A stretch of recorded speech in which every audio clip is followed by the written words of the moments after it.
Hello, ladies and gentlemen. Welcome back to the Paradigm Shift.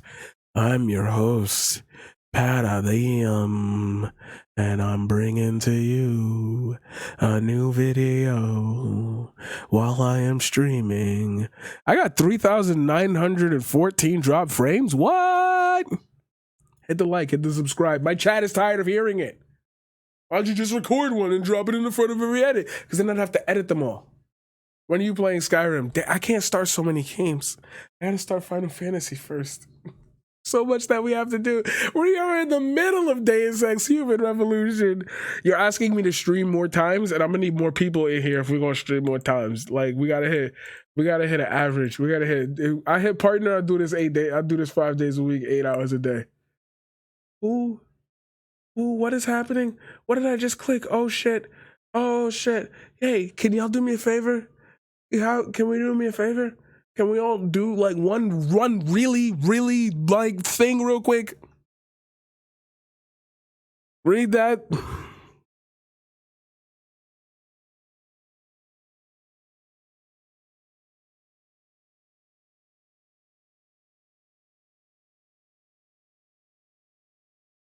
You done? Probably, right? You read fast. You're on your phone. Or you're watching me on your television. So I'm gonna go. Same dude who said, and I quote, slays, gets a lot of chicks and stuff. It's like a good thing, right? It's a good thing.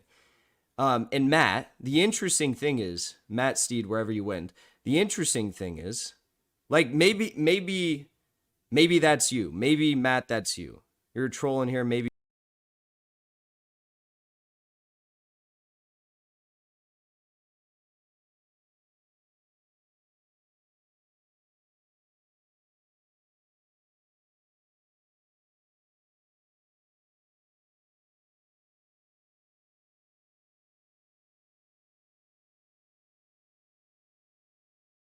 where is it?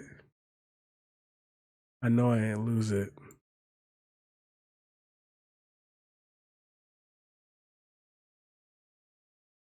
John M was one of our trolls earlier. Sup trolls. How's the soy op going? It seems to be going well for them. John M earlier, not John Master. John M is a different troll. John M, you were trolling earlier, right? John M is a libertarian. Pretty sure John was trolling us earlier. This chat is weird, yo. Matt Steed, pick me. Matt Steed says pick me. Matt Steed, another important lesson for you that I think, you've already learned one important lesson for tonight. Another important lesson about, like, I guess the lack of equality when it comes to US culture and politics and all this stuff is, like, take this for example. Like, if you have like a guy in society, like a male in society who is sleeps with a bunch of women, he's seen as like a Chad or like a guy who slays, gets a lot of chicks and stuff. It's like a good thing, right?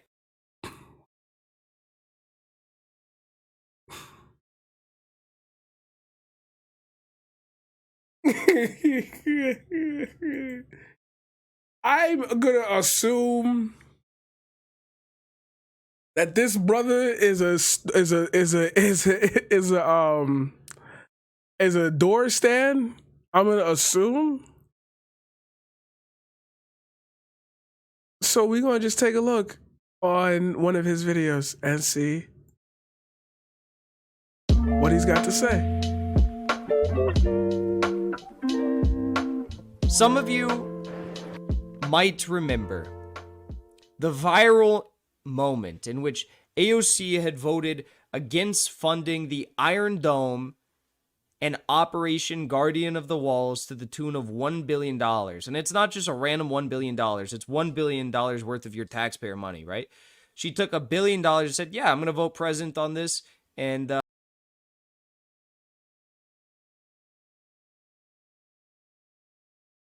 No, that is not true. I'm gonna allow this to pass.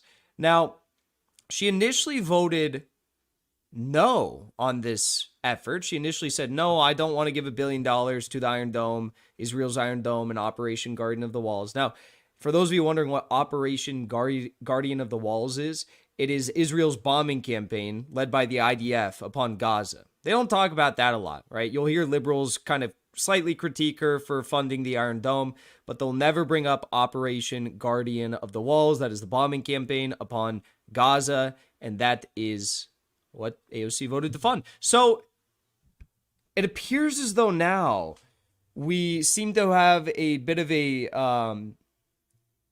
bigger picture as to why AOC decided to change her vote, although I don't buy this. So this was the moment in which AOC appeared to cry on the House floor after switching her Israel Iron Dome. You all remember. Purpose does the gentleman from Pennsylvania rise? Madam Speaker, as a member designated by Mr. Lawson of Florida, pursuant to House Resolution 8, Right therefore in there. the House that Mr. Lawson will vote nay on House Resolution 483 amendments. He votes nay. For what? So Why do people on the left, if he is left, I don't know him yet. See, good faith. Automatically, I'm like, all right, you're talking, but like, why does Kirsten Sinema, like, why is she rallied for, and like the progressives are shit on, but like when they show emotion, why are you picking on a woman for showing emotion? It's like, I could really keep bringing it. I don't understand why we describe leftist infighting as nothing more than like these people who want to be like right of the online left and exist in that bubble. I don't get this world where like you hear Jimmy Dore speak and you know that he's saying very unfounded things. He's following the Joe Rogan route. Like the circle of information within them is starting to repeat and echo out to like Breitbart, Babylon B, places that get a lot of clicks, but nobody really takes them serious, even though they start saying, oh, Alex Jones was right. And then you get those fringe people who come out in the Twitter comments and then you see people read that. Like, I get that y'all think Twitter's not real life, but like these people exist with counterbalance, unfounded answers to like questions nobody asked. And it's just confusing to come across this person based on a statement that you have and like you're doing that for real. Like that's you're really doing that. You're really there. And I know as I grow and I get larger in the space, I'm going to understand and have more things to discuss and like to continue down that.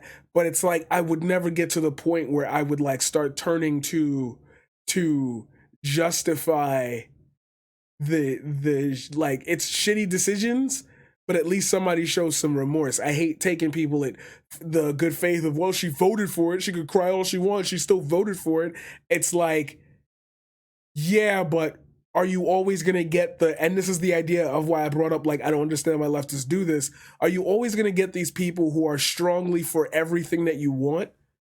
Because you have to find a way to vote them in. You have to find a way to negotiate with your community. You have to organize to say to people, yo, there's an answer. There really is a real answer. Like you dead ass want these people. You dead ass want this. Like you really want that. Like, yo, you just got to get these people in. They're gonna say, how can you trust them? And this would be the part about reaching out to your community is that, it's this person. You mean him down the block? He been putting in work. He was working on his music career. He was doing this, da-da-da. He doing that? Oh, he never lied to me. I know him.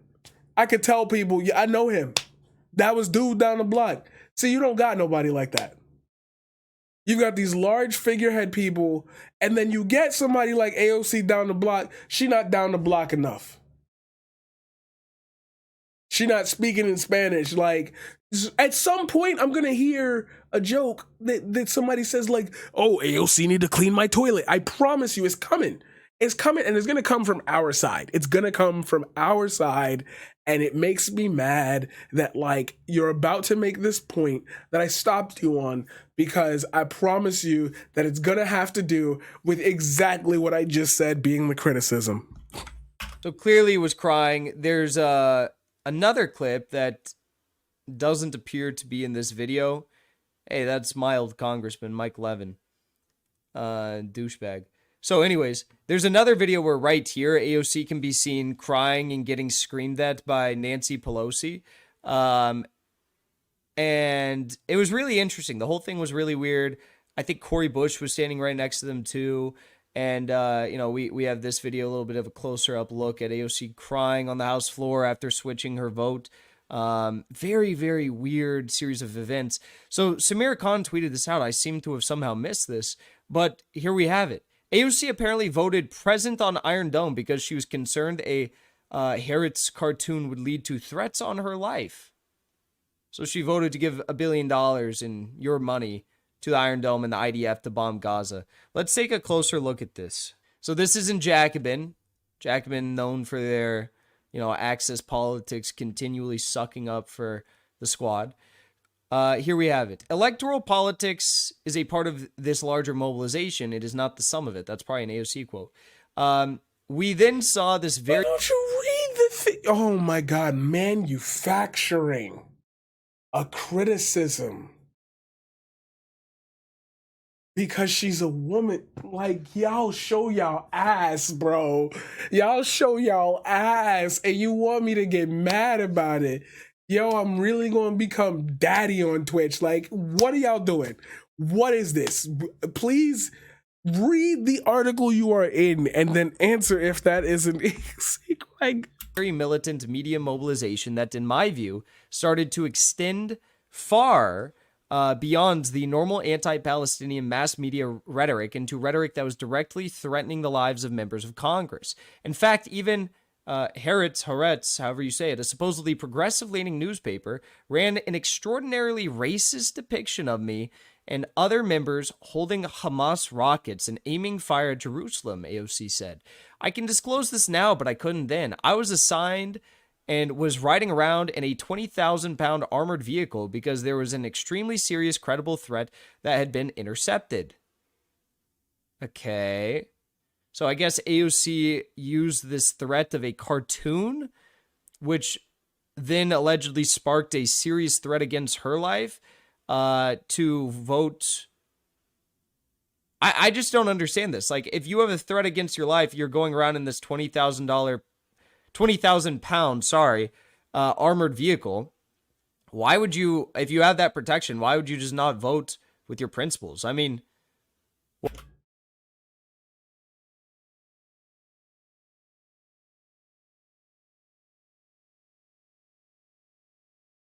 what the fuck are principles there for if you're not even willing to, you know, put your life on the line for it? Like, I told you!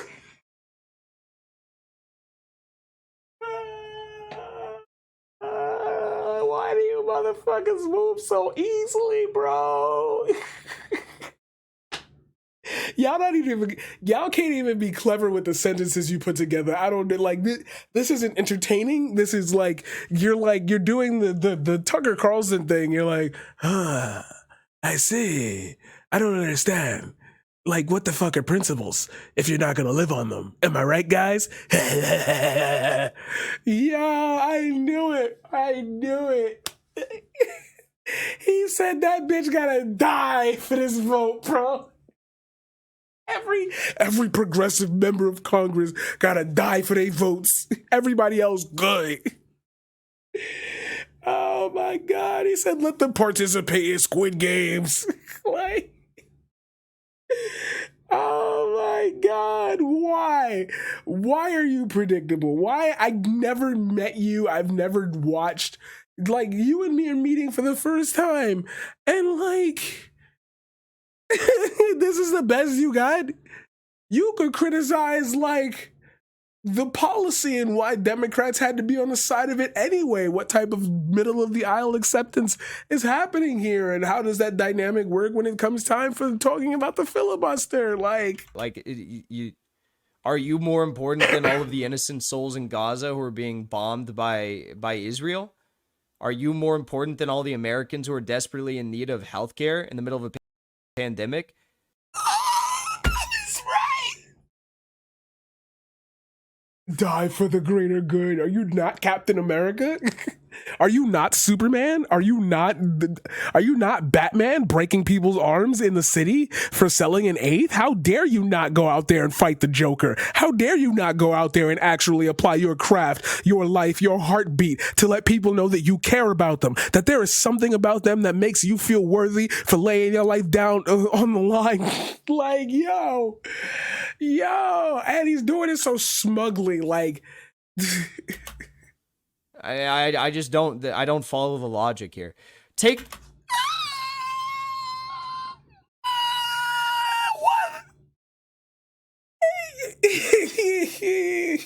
Did his editor's notes get into the did his editor's notes get into the segment in the script? Did it like take all of that and combine it with the fact that after we successfully removed that funding, Democratic leadership decided they were going to force a singular vote on one funding piece. The same week we were voting on the National Defense Authorization Act, they decided to roll out a narrative that was incredibly misleading, that this was the funding for the Iron Dome, which was a lie.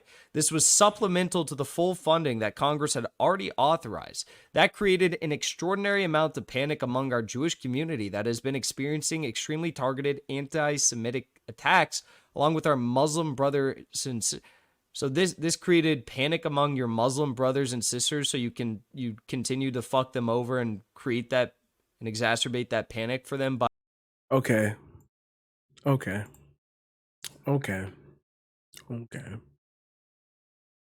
We will return to Jackson Hinkle one day. Not really seeing substance here. That's a shame. That's a shame.